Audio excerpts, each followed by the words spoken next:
রাজধানী ঢাকার সড়ক থেকে উচ্ছেদ হওয়া হকারদের দ্রুত পুনর্বাসনের নির্দেশ দিয়েছেন প্রধানমন্ত্রী তারেক রহমান। এ বিষয়ে সংশ্লিষ্ট কর্তৃপক্ষকে প্রয়োজনীয় ব্যবস্থা নিতে বলেছেন তিনি।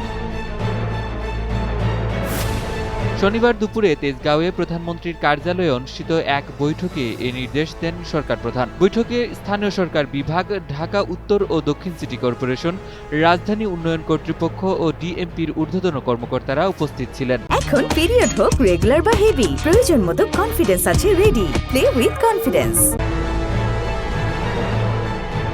এ সময় প্রধানমন্ত্রী সংশ্লিষ্ট মন্ত্রণালয় ও প্রতিষ্ঠানের সমন্বয়ে হকারদের জন্য দ্রুত বিকল্প স্থান নির্ধারণ করার নির্দেশ দিয়েছেন। তিনি বলেন, উচ্ছেদ হওয়া হকারদের এমন জায়গায় পুনর্বাসন করতে হবে যেখানে তারা স্বাচ্ছন্দ্য ও উৎসাহের সঙ্গে ব্যবসা করতে পারবেন।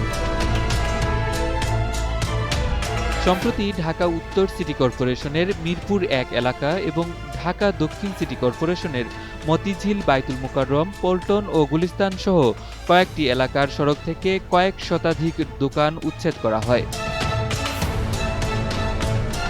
বৈঠকে সিদ্ধান্ত নেওয়া হয়, উচ্ছেদ হওয়া হকারদের বিকল্প জায়গা ব্যবস্থা করে দেবে সরকার। পাশাপাশি নিবন্ধনের মাধ্যমে হকারদের পরিচয়পত্র দেওয়া হবে, যাতে তাদের কার্যক্রম সুশৃঙ্খলভাবে পরিচালনা করা যায়।